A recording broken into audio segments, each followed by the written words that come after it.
Très bien, alhamdoulilah. Alors, mesdames, messieurs, désolé pour le retard accusé.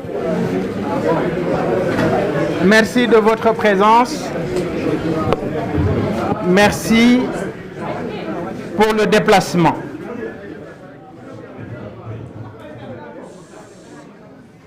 Le document présenté aujourd'hui aux Sénégalais, à savoir Sénégal Vision 2050, c'est tout simplement un cocktail d'esbrouffe, de réchauffé et de plagiat. Mesdames et messieurs, après 7 mois d'attente, après avoir repoussé maintes fois ce rendez-vous ô combien important avec le peuple, après avoir fui l'Assemblée nationale pour ne pas faire sa déclaration de politique générale, nous venons de découvrir la vision des nouvelles autorités du Sénégal, le Premier ministre Ousmane Sonko et son Excellence le Président de la République auprès du Premier ministre. Que dis-je? Premier sinistre de la belle République du Sénégal. Ce jour du 14 octobre restera mémorable par la sinistre campagne électorale lancée dans un des pôles emblématiques du PSE par un PM qui croit sortir de la cuisse de Jupiter avec le nihilisme de notre histoire commune. Une vision politique à la hauteur de la grande nation ne s'achète pas dans un cabinet de consultance. Le Japon dont il fait référence n'est pas le produit d'un cabinet privé, mais d'une œuvre collective et consensuelle de tout un peuple sous un leadership effectif d'hommes vertueux et intègres imbus du patriotisme et des valeurs éthiques. 5 points clés auront retenu mon attention lors de cette présentation.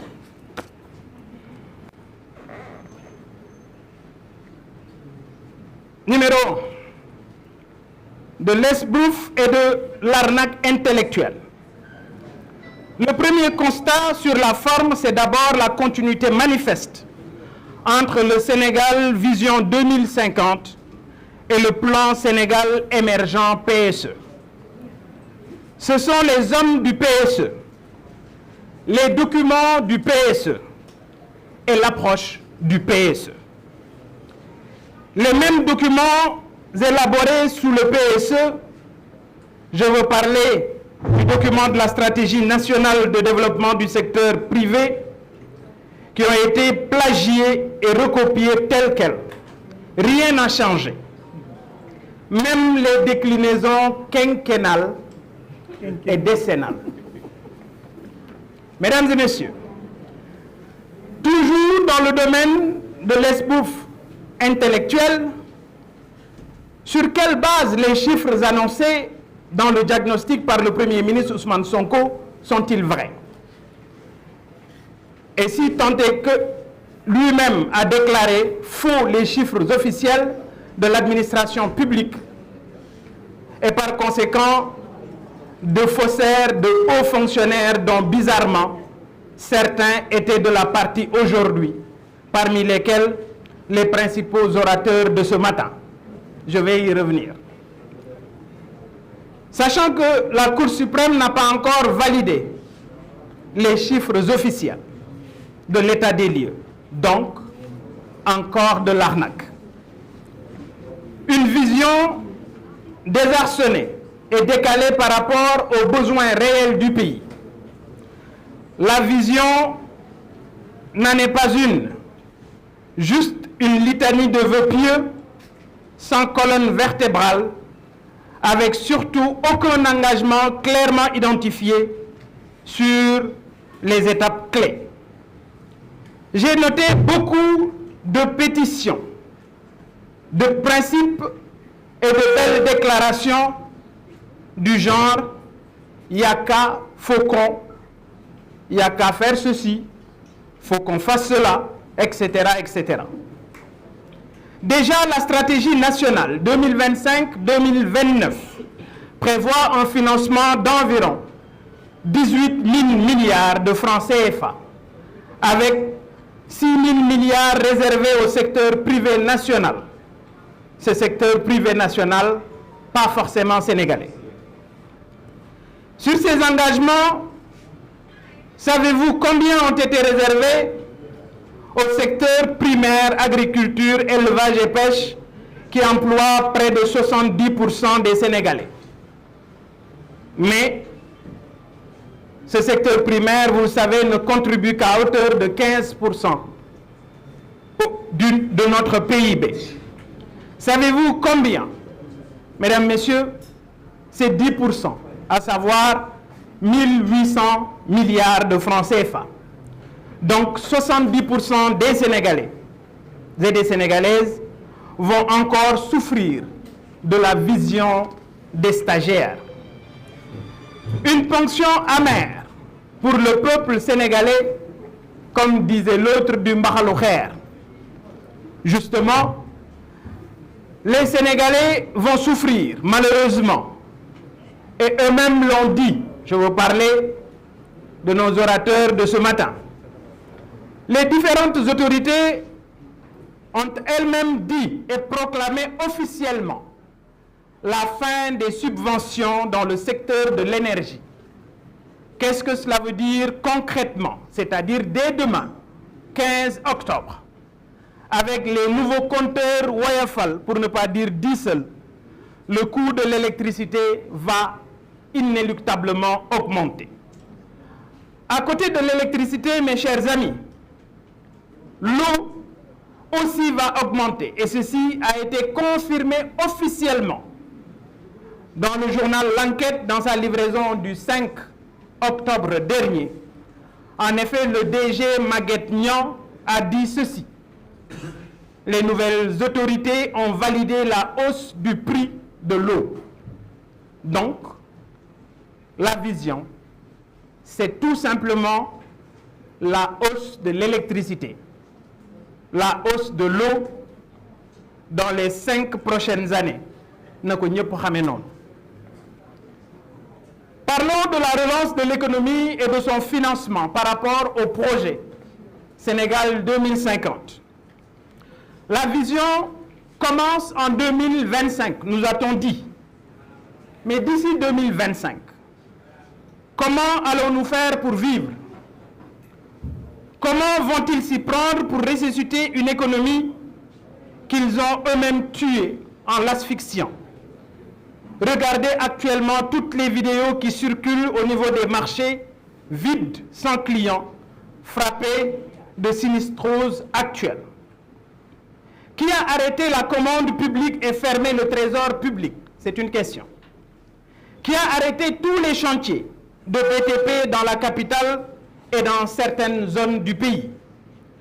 Comment vont-ils financer cette vision de Sénégal 2050? Eh bien, je vous le dis, de la dette, encore de la dette. Le président Diomaye et le Premier ministre Ousmane Sonko ont en effet validé en Conseil des ministres le 12 juin dernier les budgets pour les 3 prochaines années. Et dans ce document, ils disent clairement qu'ils vont emprunter 8 800 milliards de francs CFA, dont 6 400 serviront à rembourser la dette. Donc, pas de stratégie de financement. Parlons de bonne gouvernance. Mesdames, Messieurs, apparemment, ce qui nous a été présenté aujourd'hui, sous les traits d'une vision, serait enraciné dans la bonne gouvernance. L'heure est grave, sinon, je me permettrai un grand fou rire, tant les faits s'ingénient à contredire les vœux pieux. Sinon, avez-vous entendu parler de l'affaire Azer, défrayant la chronique est si grave à tout point de vue. D'ailleurs, j'interpelle le Premier ministre Ousmane Sonko sur la disparition. 37 milliards qui se sont volatilisés. 37 milliards d'avance de démarrage du dossier Azer. L'ARCOP vous le réclame. La Banque Santander vous le demande. Alors, Monsieur le Premier ministre, je vous le demande. Où sont nos 37 milliards? Ana xaalis bi. Équipe du dossier de l'ONAS, dont l'ancien directeur général, le docteur Cheikh Dieng, est auditionné aujourd'hui par les enquêteurs. Vous avez entendu parler de la belle campagne de recrutement du président de la République, qui cherche apparemment des chargés de mission pour ces journées de set-setal sans buzz, donc sans grande envergure. Récemment, 47 ont été bombardés, chargés de mission. Est-ce cela la bonne gouvernance? Décidément, l'homo pastefensis est un as de l'esbrouffe et de la malhonnêteté intellectuelle. Rectifier la trajectoire prise par l'État du Sénégal le 17 novembre pour ne pas faire sombrer notre si beau pays. Mesdames, Messieurs, l'heure n'est pas à la rigolade. Le moment est extrêmement grave. Non seulement notre cher pays est entre des mains inexpertes, entre des mains incompétentes, mais surtout entre des mains irréfléchies. La vision de l'État pastefensis qui vient d'être présentée aux militants est le produit d'un parti politique et non des Sénégalais. L'histoire retiendra que le projet de PASTEF n'a jamais existé et le Premier ministre est entré dans le livre des Guinness en qualité de seul Premier ministre incapable de produire une déclaration de politique générale et de coordonner l'élaboration d'une stratégie nationale de développement. C'est sa stratégie et pas celle des Sénégalais. Mais nous venons de découvrir que notre peuple risque de beaucoup souffrir durant le règne du couple présidentiel, avec un premier sinistre et un président délégué auprès de celui-ci. Je veux m'adresser personnellement au premier sinistre Ousmane Sonko. Vous avez réussi à éviter une motion de censure, mais vous n'échapperez pas à la sanction populaire du 17 novembre prochain. Vive la coalition Sàmm Sa Kàddu qui va sauver le Sénégal. Vive notre chère patrie. Je vous remercie de votre attention. mbokk yi maa ngi leen di gërëm di am mbégte ci jàkkaarloo bi may jàkkaarloo waat ak yéen ñi jiite réew mi tële puusuñu paasuñu ñu leen di xaar booba ak léegi tey jii dañu dajale lenn ci gor yi ci dëkk bi ne dañu leen di wax ana fu ñu war a jëme réew mi juróom-ñaari weer ñu koy xaar juróom-ñaari weer waa jiy daw di teggi juróom-ñaari weer muy dugg ci tunnel yi juróom-ñaari weer muy waaf nanguwul def déclaration de politique générale tey jii la ñu gaaral ca jam ñaajo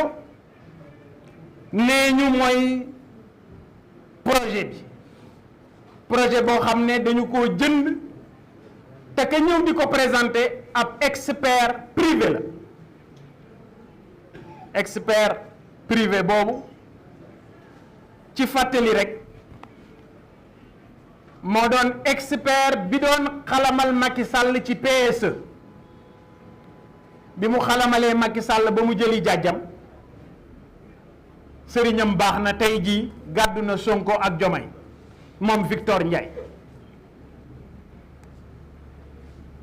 li am solo mooy bisub tey bii ku ne xam na ne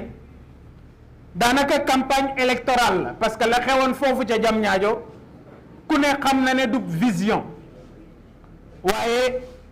ab mascarade la woon daanaka ab xumbeel gu ñu organisé waaye yéen biir na leen ne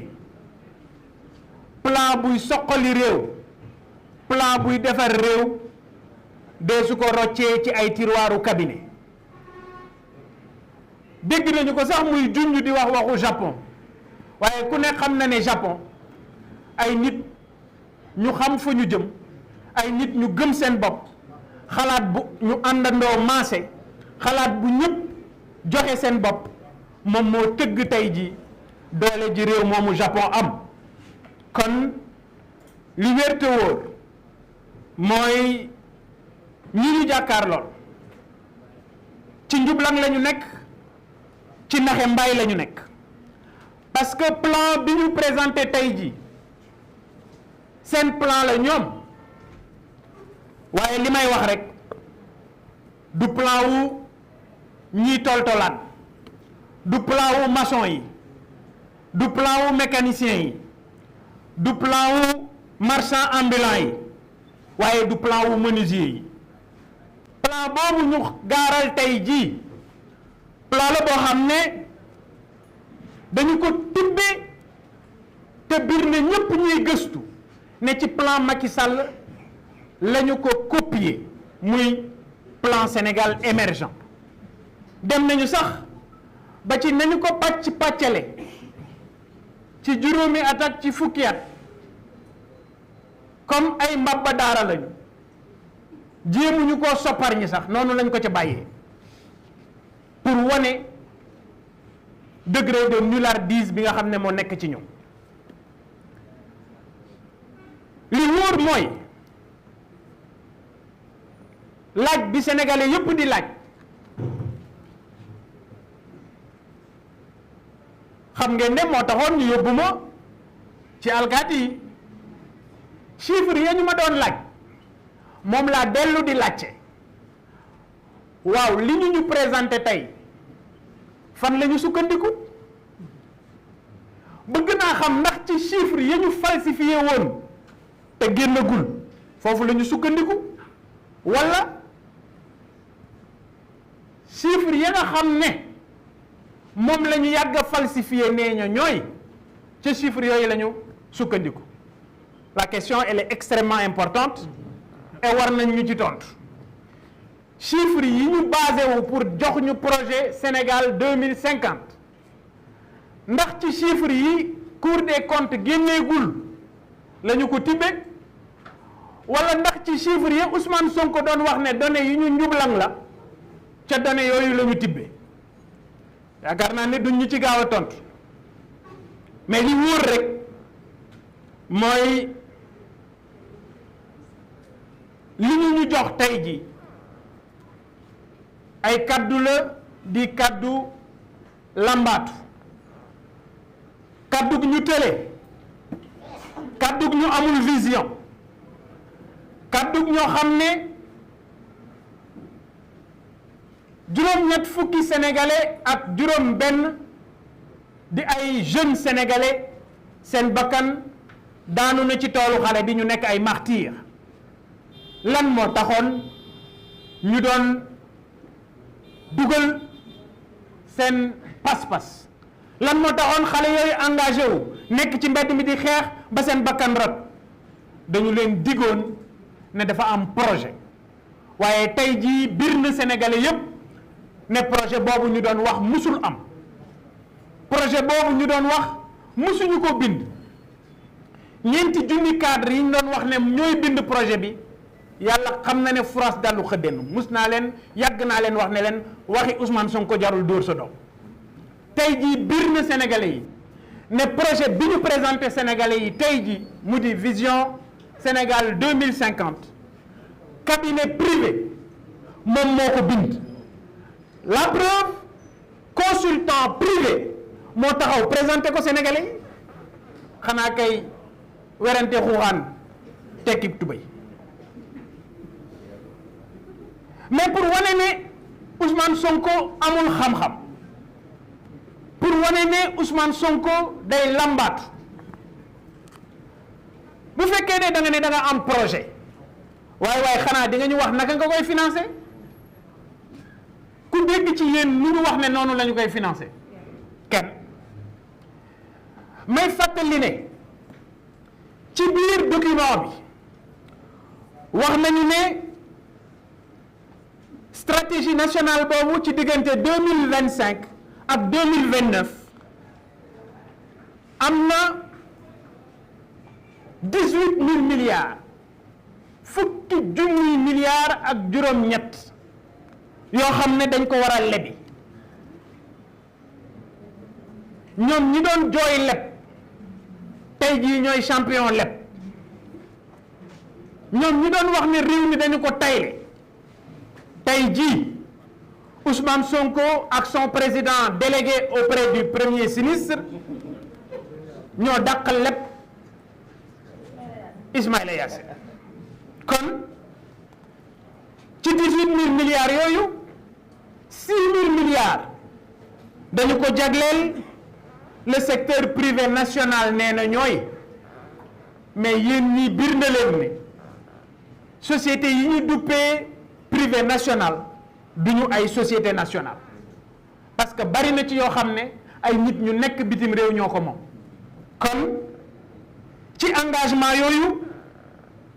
ngeen bàyyi ci xel ne dañu wax ne téeméeri sénégalais yoo jël 70 yi juróom-ñaar fukk yi ñu ngi yëngatu diggante mbay càmm ak napp xanaa kon looloo yor réew mi. ci biir plan boobu ñu présenté sénégalais yi ñu ne ci 18 000 milliards ya ñu war a leb diggante 2025 2029 10% la ñuy jagleel le secteur primaire mooy mbay sàmm akub napp. dem naa sax ci biir calcul yi maanaam booy xool day nekk région bu nekk 42 milliards lañ fay def ci pàcc bu nekk ci ñetti at yiy ñëw. kon ngeen xam ne véritablement ñi ñu jàkkaar lool ay cuune lañu. dem naa sax ba gis ñu wax ay pôles territoriaux yéen ku ne ci yéen ñi xam na ne le programme Tekki novembre 2023 la ñu leen génneel programme teg ko ak ay échéanciers pôle yooyu ñuy wax bokk na ci li ñu coppatee ci yeneen programme yi parce que ñoom comme dañuy randal rek pôles territoriaux yooyu 8 pôles yi ñuy wax ci suñu biir document la ñu ko jëlee mais comme Sénégal moo ñu tax a jóg may nañu leen ko. yëf yi dana gën a metti parce que dafa mel ni ci mbaxalu xeer la ñu jëm. fi mu nekk nii Ousmane Sonko ak Bassirou Diomaye dégg ngeen ko ci biir présentation bi nee nañu on va vers une subvention ou des subventions ciblées. FMI la mu d'accord ak Ousmane Sonko ak Diomaye mooy subvention yi dañ koy dakkal. subvention boo ko dakkalee ci wayafal mooy wayafal bi day yokk. subvention bi boo ko dakkalee ci ceeb bi mooy kilo bi day yokk. subvention bi boo ko dakkalee ci diwliñ bi mooy diwliñ bi day yokk. kon yéen sénégalais yi bu yoboo ngeen préparé wax nañu leen ko waxoon na ko le 26 nee na yëf yi dana gën a metti tey jii ci biir seen programme bi ñuy présenté wax nañu leen ne dañuy dem vers des subventions ciblées méngoo ak li FMI bëgg. FMI la mu bëgg mooy ñu rocci subvention yi maanaam woyofal bi day gën a yokk remarqué ngeen ko sax waaye dafa am leneen lu ñu ci yokk. ndox mi je vous donne l'information que day yokk parce que ci journal bu ñuy wax l'enquête su ma juumut le 5 octobre bii ñu passé Maguette Niang mi jiite kërug ndox bi dafa ne njëg yi ci ndox bi danañu ko yokk te la mu ca wax dafa ne les nouvelles autorités ont validé la hausse du prix de l'eau kon ku doon laajte faali ngoye ngop jàpp leen ne vision bi ni ñu leen ko servir hors d'œuvre bi mooy hausse du prix de l'électricité mais également hausse yokkute bi nga xam ne def nañ ko ci njëgu ndox bi ngeen xamee ko noonu ci juróomi at yi di ñëw loolu nag mën nañu ko rectifier parce que ñii fi nekk seen poche yéen la ñu yërëmul màggatum lëndëm ku ko dajut day daj boppam boroom kër buy toltolaan ku ko yërëmul day yërëm boppam gouvernement bu la yokkal ceeb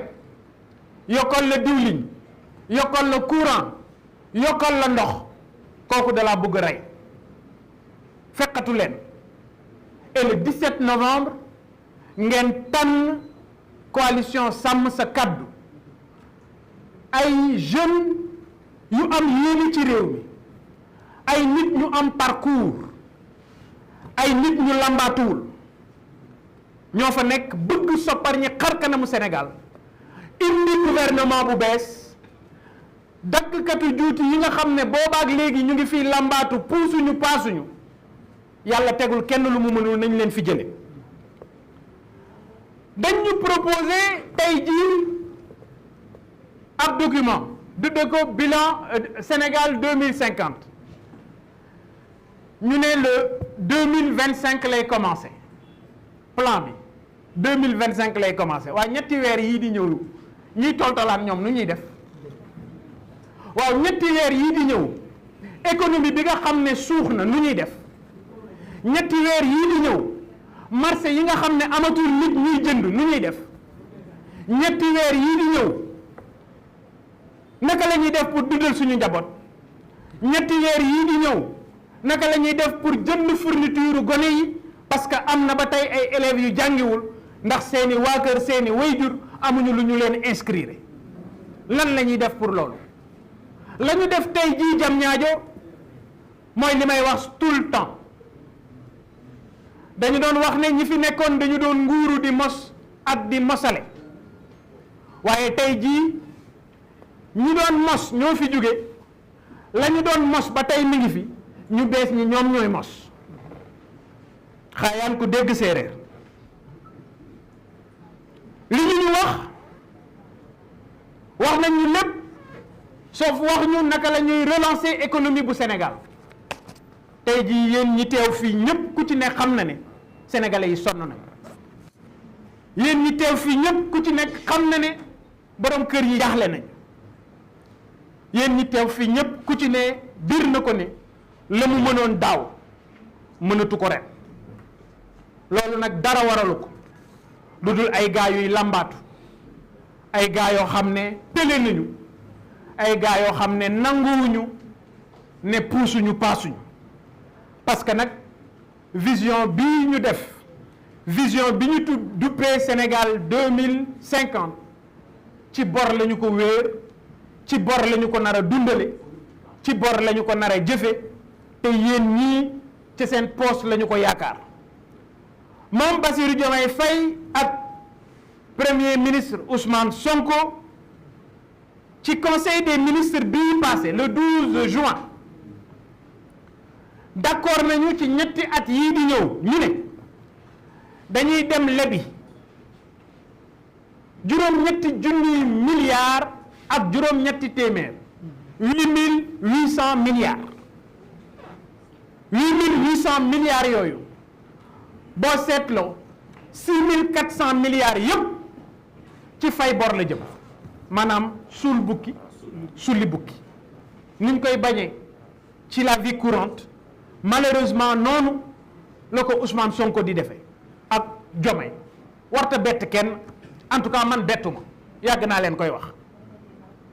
daggkatu juuti du feesal poos et ñii encore une fois amuñu lenn ci xam-xam damay wax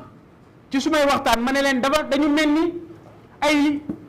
maanaam baaxooñ mooy vautour xam nga vautour médd lay dunde dañuy fekk ay entrepreneur yu liggéey ba créer richesse am dara ñu ñëw coppet ca loolu la ñuy dunde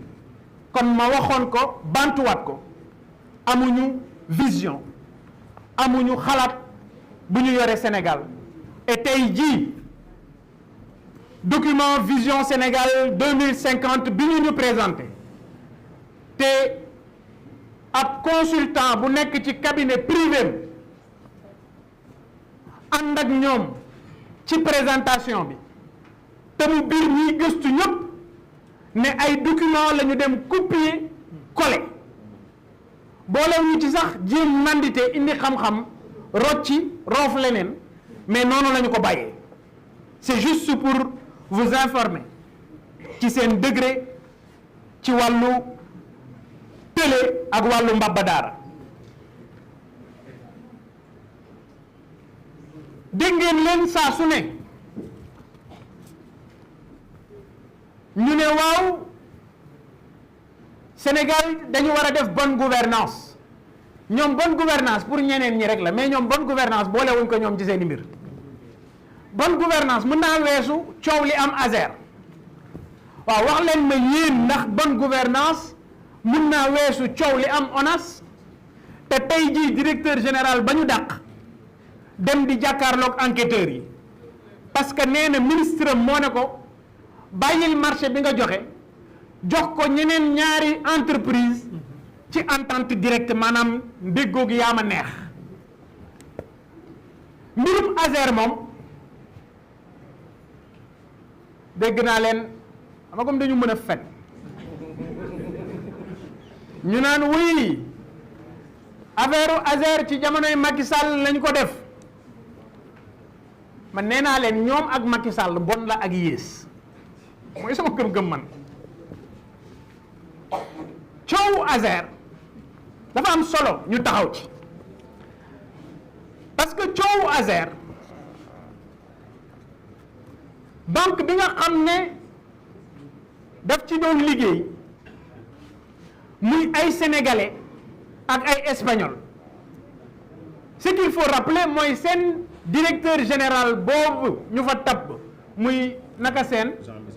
Jean-Michel Sène nga xam ne mës na liggéey dara premier poste am DG la loolu Sénégal rek la am premier poste ce premier bulletin de salaire DG et y en a beaucoup hein oui non parce que amuñu ressources yi amuñu ay borom xam-xam amuñu capital humain xam nga man du ma bëgg di wax capital humain parce que yëfi PSE la te ñoom sax dégg naa leen ñu ñambaas ko ci seen biir projet bi di wax waxi capital humain alors directeur bu bees boobu moo jaar ci suuf rocc ci sénégalais yi dem signé ji ak espagnol yi waaw bu ñu tàmbalee projet bi ci jamonoy Macky Sall mais ñoom ñoo yeggale projet bi 37 milliards yi banque biy laaj banque Santander dafa ne bi ARCOP di suspendre marché bi dafa ne banque Santander daf ko laaj ne ko 37 milliards yi ma joxe gisatuma xaalis bi nee na mëy kenn gisul 37 milliards yi waaw léegi comme waa ji fëggoon dënnam naan day jubale ko jubbanti te juwuñu mais Ousmane Sonko nañu wax 37 milliards au Sénégal yooyu fu mu dem Ousmane Sonko premier ministre du Sénégal wax ñu fu xaalis bi dugg 37 milliards yi nga xam ne banque Santander mu ngi koy laaj nga la Ousmane Sonko wax ñu ci wàllu bonne gouvernance fu xaalis boobu dugg soxla nañ ko xam et comme si cela ne suffisait pas fin wu semaine bële passé dañ doon wax ne dañuy xeex toog muy dox ci musiba lañ jëm ak ñoom léegi nag jaaxaan muy dox sax am na ah non chargé de mission ku mu sax xam lan mooy liggéeyu chargé de mission ku xam lan mooy mission liggéeyu chargé de mission parce que ay jeunes lañu yu doon liggéey ci biir seen engagement politique ci parti PASTEF ñu ànd ak ñi doon toj ñu ànd ak ñi doon rajaxe ñu ànd ak ñi doon taal bokk ci ñuy saaga léegi saaga day dox léegi xaste day fay ñu defal leen daanaka lu ëpp ñeent fukki contrat ci biir présidence de la république defal leen ay chargé de mission nga xam ne seeni salaire nekk na diggante 500 000 jëm kaw ci ñoo xam ne amuñu bureau parce que ñoom ñëpp kenn du la jox bureau biir présidence de la république amuñu bureau mais ca wetu loolu moom Ousmane Sonko dafa dem créer gouvernement parallèle biir primature dafa dem recruter 21 conseillers ñoom ñëpp ku ci nekk ñu lay fay million ak lu topp weer wu dee bu nekk ngir nga nekk conseiller ci wetu Ousmane Sonko muy un gouvernement parallèle loolu mooy jub ne ñooy jubal ak jubbanti sénégalais yi ku nekk ci yéen dana xam exactement lan mooy taxawaay bi nga xam ne moom la ñu doon xaar mais li wóor mooy le 17 novembre incha allah yoon bu bon bi Sénégal jël yoon boobu mën nañu sauver Sénégal mën nañu rectifier la trajectoire bi Sénégal jël c'est de voter massivement pour l'opposition c'est de voter pour la coalition Sàmm Sa Kàddu yow mi toog sa kër mu jafe lool yow mi daan bëggal say doom te mënatoo ko yow mi bëgg jënd fourniture mënatoo ko commerçant bi nekk ci marché bi te yëf yi jafe ci moom takk leen seen digg fexe leen incha allah le 17 novembre prochain ñu voter massivement la coalition Sàmm Sa Kàddu ngir ñu mën a fexe lii fi ne ñu jële ko fi parce que nag Sénégal dafa tàbbi ci ay loxo yoo xam ne amuñu xam-xam tàbbi ci ay loxo yoo xam ne amuñu mën-mën incompétent waaye tàbbi ci ay loxo yoo xam ne duñu xalaat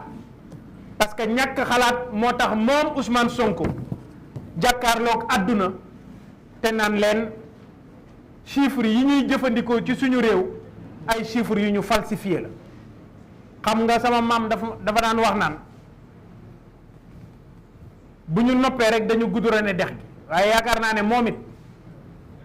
bu noppee rek dañoo gudurane géej gi li wóor mooy premier ministre Ousmane Sonko mi nga xam ne daw na déclaration de politique générale moom mi nga xam ne wane na ne am na yéene bëgg na mais malheureusement mënul moom mi nga xam ne mi ngi jéem nañ ko nangul waaye amul xam-xam Ousmane Sonko moomu la ñuy jàkkaar lool di wax ak moom ne ko rëcc na ci déclaration de politique générale ànd ci ak président de la république am boo xam ne amul kaddu woyof na signature ñu àndandoo ñoom ñaar di yëngi-yëngi xëcc sénégalais yi yóbbu leen ci gutta moom Ousmane Sonko moomu ak président bi ñu ko tofal nañu xam ne rëcc nañu ci assemblée nationale bee passé waaye askan wi ñu ngi leen di xaar ngir rëq seen digg ngir jafe-jafe yi ñu teg réew mi sénégalais yi mën koo teggil seen bopp Inch'Allah, ce sera à partir du 17 novembre.